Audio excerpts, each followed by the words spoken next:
په بریکس غونډه کې د ګډون لپاره د کابل غوښتنې منل کېدو ته د اسلامي امارت تمه. د اسلامي امارت د وایاند مرستیال یاده غونډه د افغانستان د اقتصاد په ګټه بولي او ټینګار کوي کابل له روسیې سره خپلې غوښتنې شریکې کړي دي.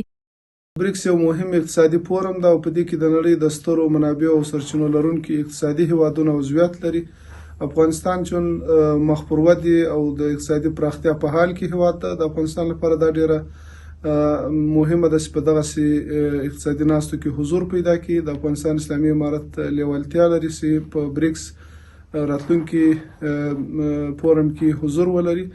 د وروستیو کریانویستي خبري اژانس په خپل راپور کې لیکلي چې د اسلامي امارت د صنعت او سوداګرۍ وزارت واکپال روسیې ته په سفر کې په یو لیک کې د روسیې ولسمشر سلاکار ته په بریکس غونډه کې د اسلامي امارت د استازي د ګډون غوښتنه کړې ده. یو شمیر سیاسي کارپوهان په یاده غونډه کې د ګډون لپاره د واکپال حکومت غوښتنه مثبت حرکت او د افغانستان په ګټه بولي او پر اقتصادي متوازنه سیاست درلودو ټینګار کوي.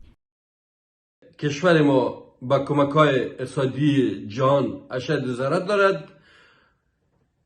نماینده‌های امارت اسلامی افغانستان در همچنین نشست‌های اقتصادی بسیار مؤثر بوده و برای دراز مدت ما باید با تمامی کشورهای همسایه منطقه و ابرقدرت‌های جهان روابط سیاسی و اقتصادی خودش را تحکیم نمایم. وقتی که تقابل ها مطرح بحث است از طریق گفتگو راه حل براش پیدا میشه. یک نشست بریکس انجام میشه و نماینده از افغانستان در او حضور داشته باشه، میشه که از طریق گفتمان بر موضوعاتی که مطرح بحث میشه راه حل پیدا شوه.